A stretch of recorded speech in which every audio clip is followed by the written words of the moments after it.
kau ikat di bumi akan terikat di surga. Apa yang kau lepas di bumi akan terlepas di surga. Lah dulu saudara dibaptis dalam nama siapa? Diikat dalam nama siapa? Itu spirit akan ngikutin terus sampai ke kursi pengadilan Tuhan. Jangan sampai ketika kita di kursi pengadilan, lalu spirit itu bilang, Tuhan itu milik saya loh. Dulu dia dibaptis diikat dalam nama saya. Mateng nggak saudara? Ngeri kan? Makanya saya katakan, saya kalau mulut saya gablek terus-terusan, cerewet, itu karena saya sayang kepada saudara. Ya. Hidup kita di dunia ini tidak lama, saudara-saudara. Di sini kita tahu indahnya persahabatan, saling tolong menolong, jaga ucapan. Ya. Kenapa? Karena renungan saya berikutnya adalah saat kita selesai mau pisah, rasanya berat sekali. Kebersamaan selama 10 hari dalam tur itu mempererat persahabatan.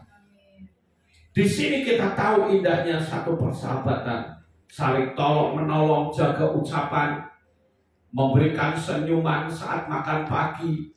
Kalau makan pagi ada yang mengucapkan Boker Tov, aduh rasanya senang sekali saudara-saudara. Apalagi ucapan itu sambil senyum. Wow, senang sekali ya.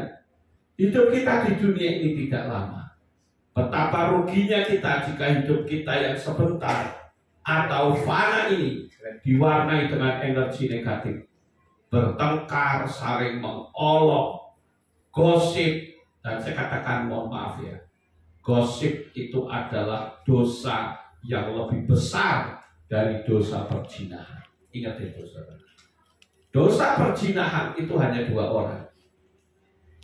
Tapi kalau dosa gosip, daya penghancurnya lebih besar. Hati-hati. Maka saya katakan, jangan saudara anggap gosip itu adalah hal yang biasa. Oh no, itu dosa yang lebih berat dari dosa perzinahan. Ingat itu. Jadi saya katakan Bapak Ibu, ketika kami tur, saya kasih tahu agar kita saling memperdulikan. Saling peduli itu sangat indah. Jika ada malapetaka, misalnya seperti beberapa waktu yang lalu, ada Ibu Rugum dan Ibu Ami yang jatuh. Benar-benar kita semua saling care, karena kita harus saling menjaga. Ini di negara orang, tempat kita bukan di sini. Ketika ada yang mengalami celaka, jangan kita ketawain, jangan kita olok, jangan kita hina dan caci maki, tetapi justru kita saling membantu. Di dalam iman juga kita harus seperti itu saudara, saling jaga. Kalau ada yang jatuh harus diangkat, bukan malah diolok-olok dan dicaci maki. Kita sering melihat misalnya ada orang jatuh dalam dosa, malah dihakimi, malah disingkirkan, malah dihina. Ini saya bilang malah kelewatan loh saudara. Ya, nggak boleh begitu. Kita harus saling mengasihi, bukannya diberi kekuatan agar kuat, malah diolok-olok. Ya jangan salahkan kalau dia akhirnya murtad.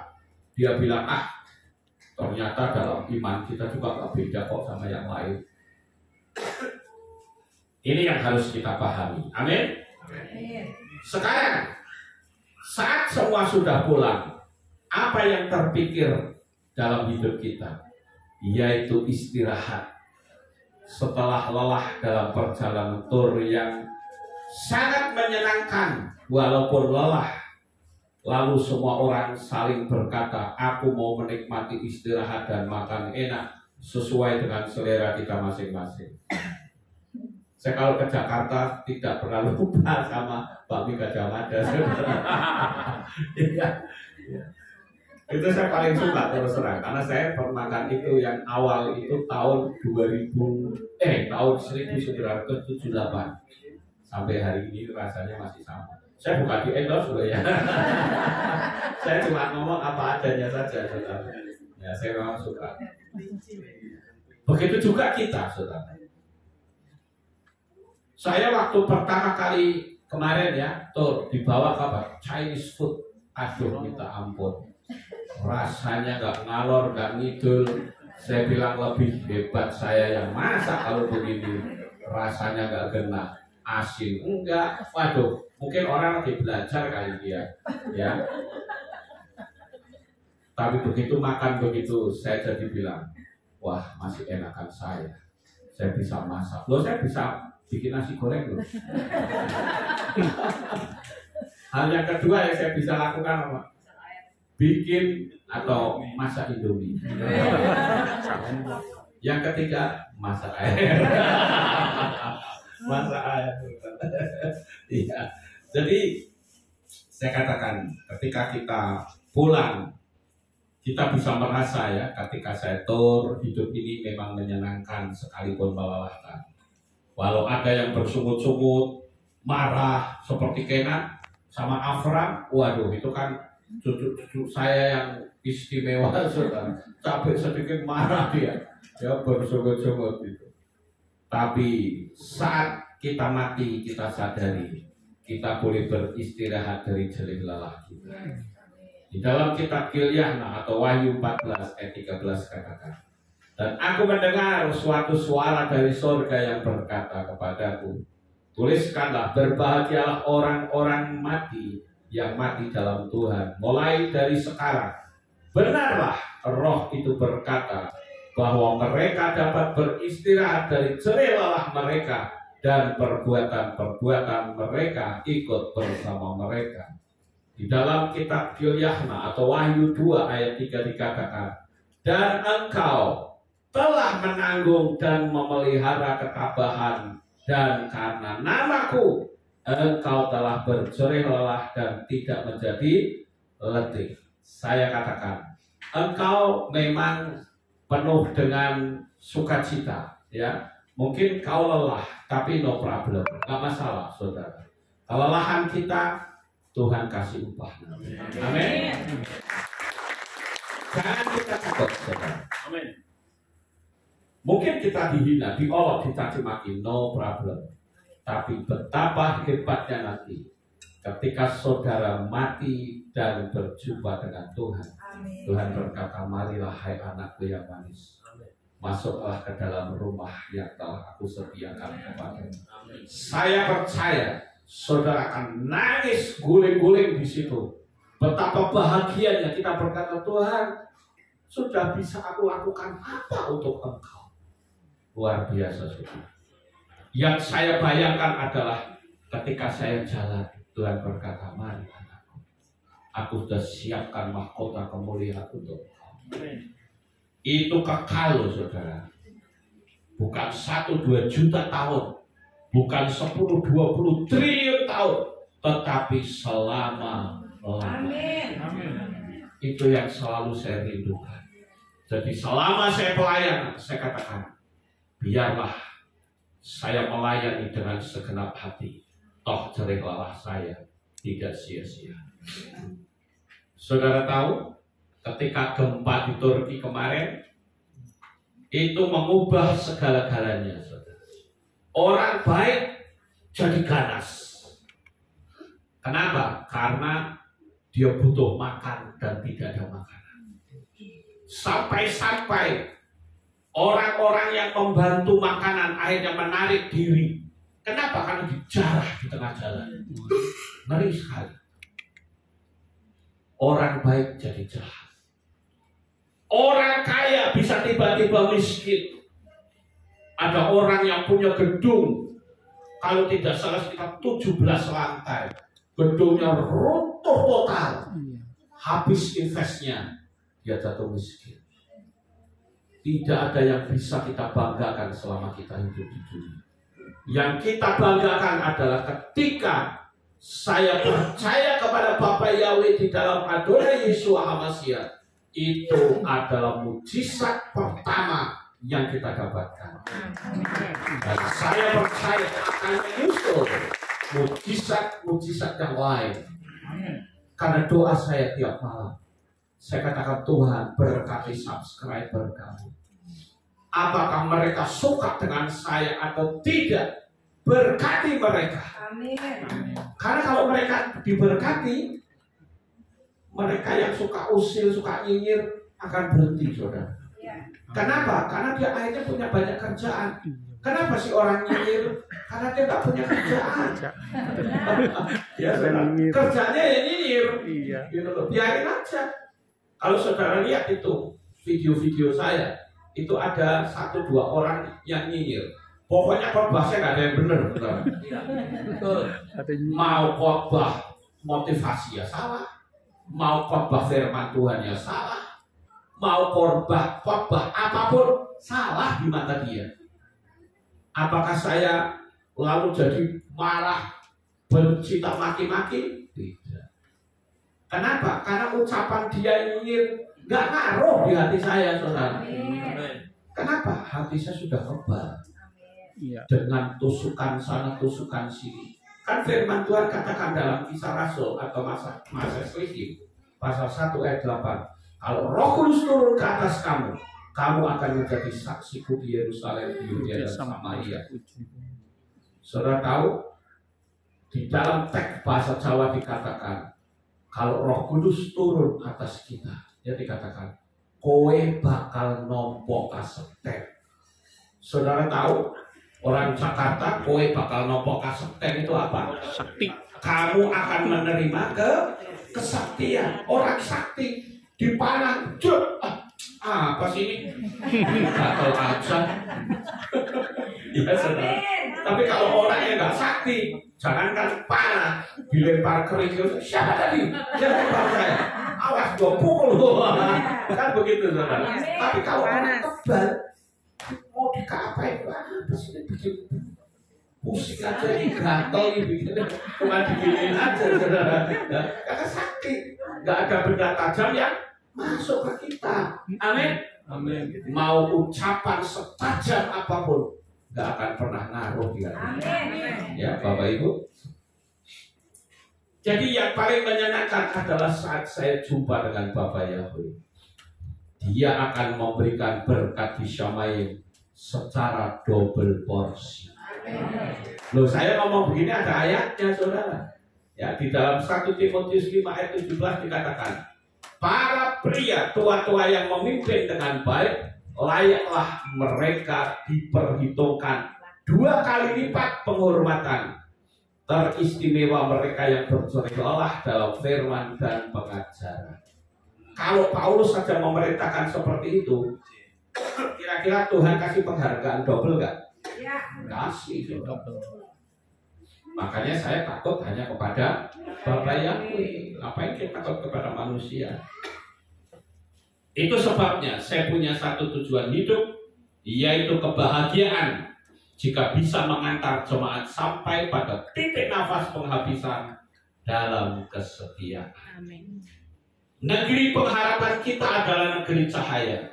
Amin. Karena negeri tanpa malam dan cahayanya adalah Bapak Yahweh dan kita semua. Ingat, nanti kalau kita sampai di Syamaim, tubuh saudara bukan tua yang jalannya berat sekali. No. Tubuh saudara akan diganti dengan tubuh kemuliaan. Amin. Tubuh saudara akan bercahaya. Amin. Sama seperti Adam dan Hawa saat dia belum jatuh dalam dosa. Bicara tentang negeri cahaya, saya jadi ingat kerinduan bangsa Israel yang merindukan negeri sendiri yang bebas dari tekanan. Dicetuskan di dalam satu nyanyian lagu yang sangat terkenal, yaitu Hatikvah. Karena Hatikvah itu adalah menjadi lagu kebangsaan Israel. Saya kalau nyanyikan lagu itu, saudara, saya tersentuh hati saya. Kenapa? Karena itu wujud dari kesetiaan, kerinduan yang sangat dalam. Mungkin layak disebut sebagai pengharapan terlama di dunia, bisa masuk Guinness Book of Record. 2000 tahun mereka mengharapkan memiliki negeri sendiri yang bebas, walaupun sampai sekarang masih belum. Mereka masih terus merindukan, karena sebetulnya kalau saya renungkan itu salah mereka sendiri.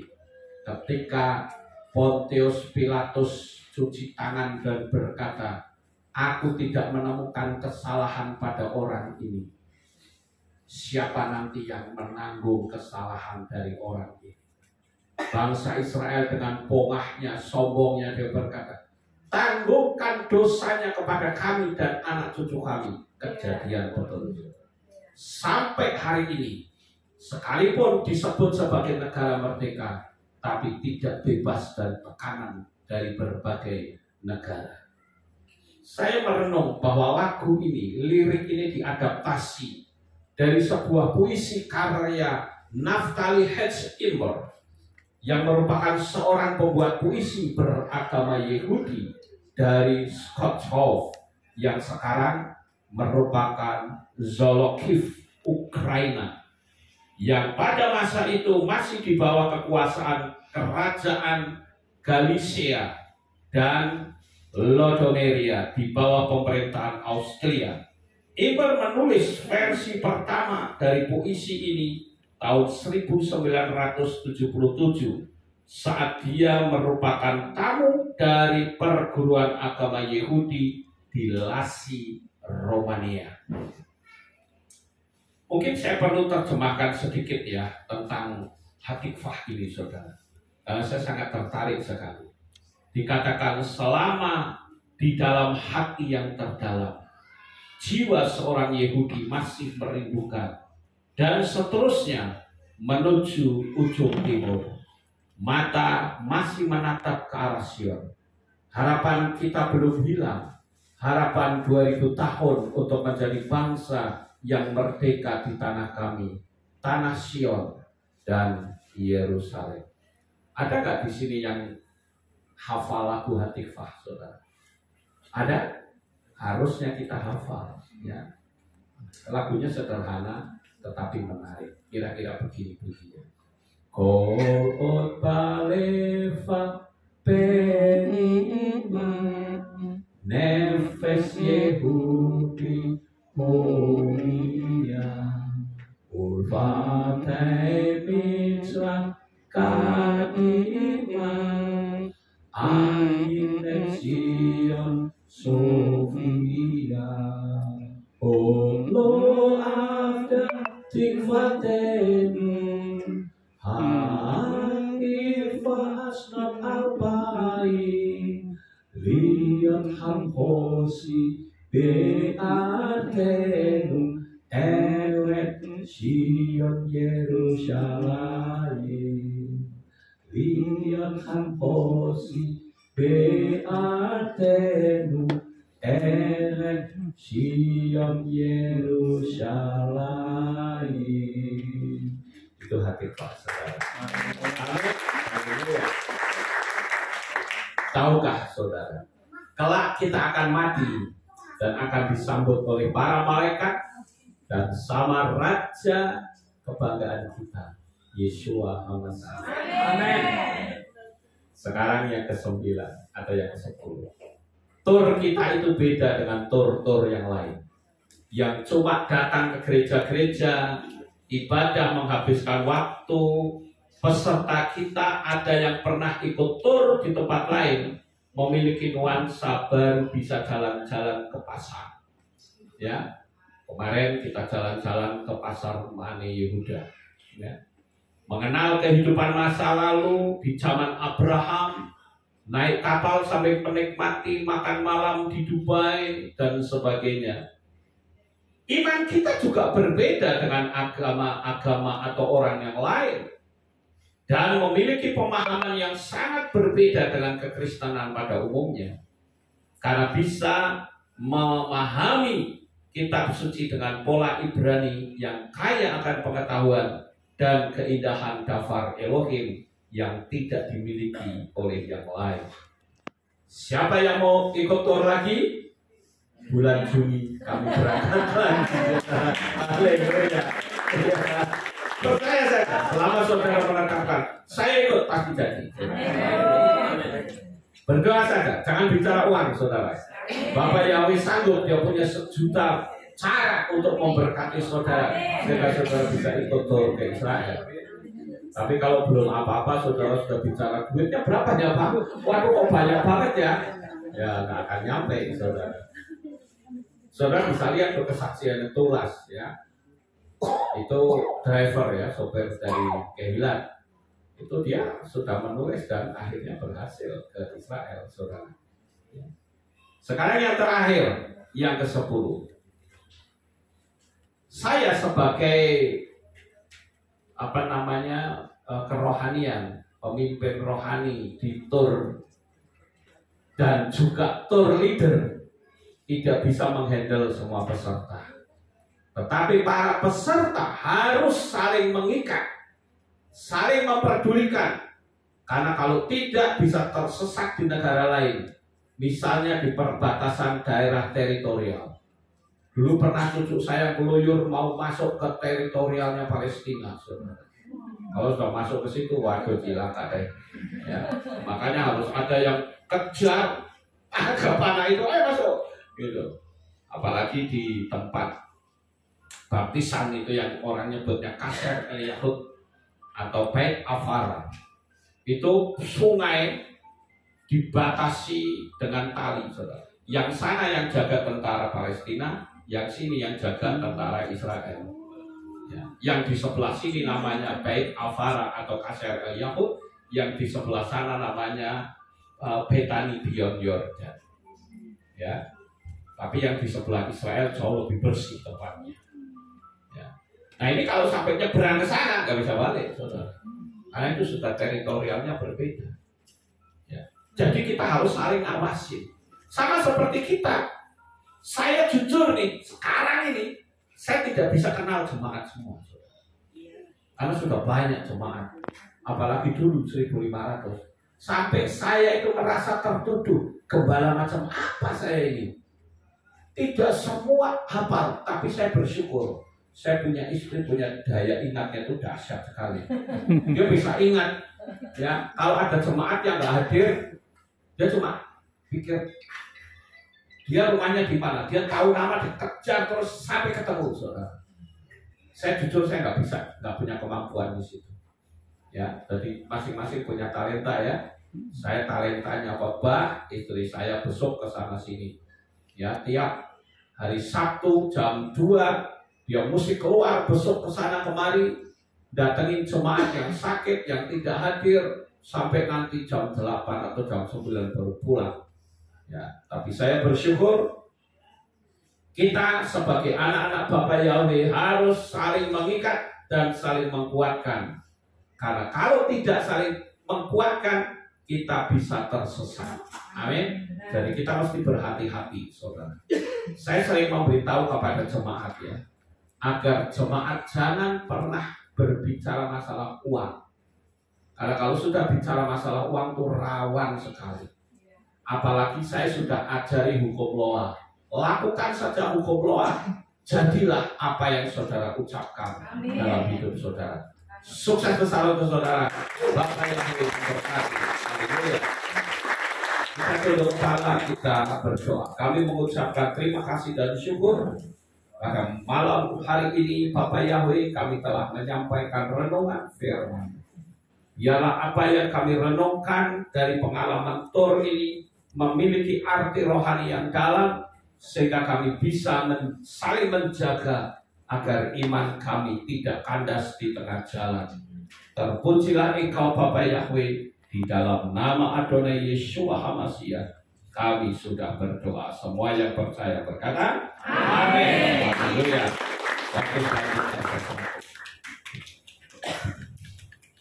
Haleluya. Bapak Ibu diberkati. Amin. Luar biasa ya. Kasih kemuliaan buat Bapak. Mewakili jemaat, kami juga mau berterima kasih kepada Pak Lukas ya.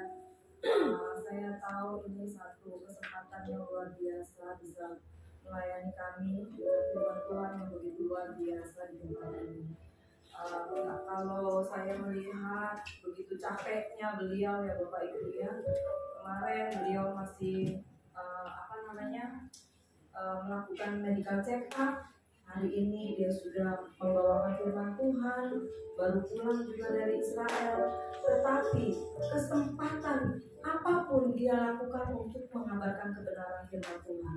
Bapak Ibu tahu nggak, suaranya tuh sampai dia dikasih tahu bahwa beliau ini kekurangan minum ya Pak ya. Iya, kekurangan minum. Saya bilang sama Mami, saya bilang dikasih minum Ci.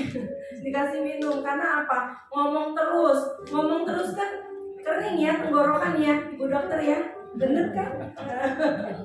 Iya, jadi mesti banyak minum air putih. Karena apa? Karena kurang minum. Jadi karena kurang minum, dehidrasi. Jadi Bapak, sekali lagi saya mengucapkan, apapun yang disampaikan biarlah itu menjadi bibit yang baik buat kehidupan jemaat KPI Pondok Daud maupun yang baru pertama kali hadir di tempat ini. Kita bersyukur Bapak Ibu, nggak banyak kesempatan untuk kita mendengarkan kebenaran firman Tuhan. Hari ini saya meminta, mungkin Bapak Ibu yang masih menolak ya, masih merasa bahwa ya yang seperti ini kok gimana gitu ya, berbeda gitu dengan iman. Tetapi seperti sebelum-sebelumnya di tempat ini saya berbicara, cobalah buka hatimu. Sedikit aja kamu buka hatimu, maka firman Tuhan yang ditaburkan akan bertumbuh.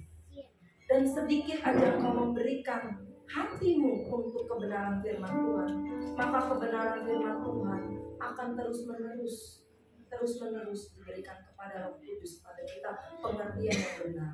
Ya, jadi terima kasih Pak Lukas, juga Mami Lukas. Saya mengucapkan terima kasih yang sebesar-besarnya, dan kita percaya bahwa di tempat ini akan terjadi kegerakan yang luar biasa. Ya, kemarin saya berbincang-bincang, ada seorang seorang yang mau-WA saya yang mau buka di daerah Jakarta Selatan. Saya bilang, ya memang di tempat ini jemaatnya jauh-jauh, ada yang dari Karawang, dari Cikarang, dari Tangerang, ada dari mana lagi? Dari Depok ya. Mereka semua kenapa datang? Karena ingin bersekutu bersama-sama dengan memanggil nama yang benar, nama di dalam nama Bapa Yahweh dan Tuhan Yesus. Dan kami bersyukur banget kalau itu terjadi dimanapun ada KPI, bukan organisasinya, tetapi nama Bapa Yahweh yang dimuliakan. Amin. Nah, oleh karena itu Bapak Ibu coba dukung. Kita dukung di dalam doa, kita bersepakat apapun yang kita katakan terjadilah sesuai dengan iman kita. Amin. Oke, ya kami juga berterima kasih untuk Bapak John ya yang datang dari jauh-jauh Pamulang sana ya. Pamulang ya. Pamulang Depok ya. Bapak Ibu yang mungkin dekat-dekat, yang sekarang kan ada banyak yang baru-baru datang ya. Nah, mungkin ada yang dari dekat-dekat Pamulang, Depok, silahkan beribadah di tempat sana. Kalau terlalu jauh ke tempat ini, boleh ke Pamulang. Sama pengajarannya juga luar biasa. Nanti suatu saat saya juga mengundang Pak John untuk dapat berdiri di tempat ini untuk dapat membawakan kebenaran firman Tuhan. Ya, oke. Semangat mau? Oke, ya itu saja. Terima kasih Bapak. Ya, nanti kita bisa tukar mimbar, kita bisa saling mengenal. Oke, ada pengumuman di tempat ini. Kami mau berterima kasih juga kami juga mau dengan hati yang lapang menerima jemaat-jemaat yang baru pertama kali hadir di tempat ini. Ya mungkin karena Pak Lukas ya kontek-kontekan, ada Pak Lukas ada di tempat ini, terus datang ke tempat ini. Kami mau mengundang untuk seterusnya. Di sini ada ibadah Bapak Ibu. Ada ibadah setiap Sabat jam 4 sore ya, untuk datang bersama-sama dengan kami. Ya luar biasa di tempat ini Bapak Ibu ya. Datang sebelum jam 4, ada yang jam 2 udah datang di tempat ini, ngobrol, ngalor ngidul, menguatkan, saling mendoakan. Dan ketika pulang, nggak mau pulang, Bapak Ibu. Ngobrol di sini sama-sama sampai malam, bahkan ada yang nginep juga di tempat ini. Ya, artinya apa? Kekeluargaan yang dibangun itu luar biasa. Dan kami merasakan jemaat kasih mula-mula itu luar biasa. Ya, jadi kami mengundang jangan hanya datang pada waktu Pak Lukas datang, tapi datanglah untuk bersekutu bersama-sama dengan kami di tempat ini untuk kemuliaan nama Bapak Yahweh. Haleluya. Oke. Ya mungkin yang pertama kali datang boleh bangkit berdiri. Boleh bangkit berdiri? Iya, kasih kemuliaan buat Bapak Yahweh.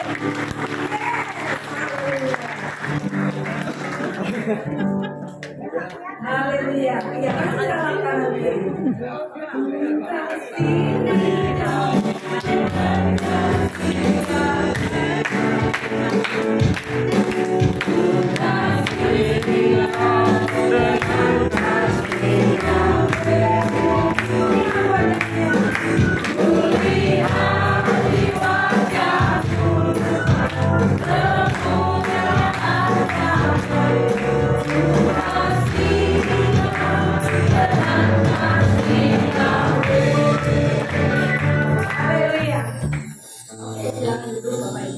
Saya juga mau memberi selamat kepada yang hari ini dibaptis. Oh ya, ini minggu lalu ya. Minggu lalu ada baptisan, nggak ada gambarnya. Sekarang ditampilkan. Inilah gambarnya yang menerima keselamatan. Haleluya. Ya, udah 3 minggu berturut-turut Bapak Ibu di tempat ini ada baptisan air. Ya, hari ini juga dibaptis oleh Pak Lukas. Ya, yang tadi kami mengucapkan selamat. Namamu sudah tercatat di dalam buku kehidupan. Haleluya. Ya, hari ini ada 5 orang. Minggu lalu ada 3 orang. 2 minggu lalu ada berapa? 3 orang juga. Ya, nanti bahkan akan banyak sekali penuaian jiwa-jiwa. Amin. Dan pastikan Bapak Ibu membawa jiwa-jiwa untuk kemuliaan nama Bapak Yahweh. Oke, sekarang saya membawakan pengumuman di tempat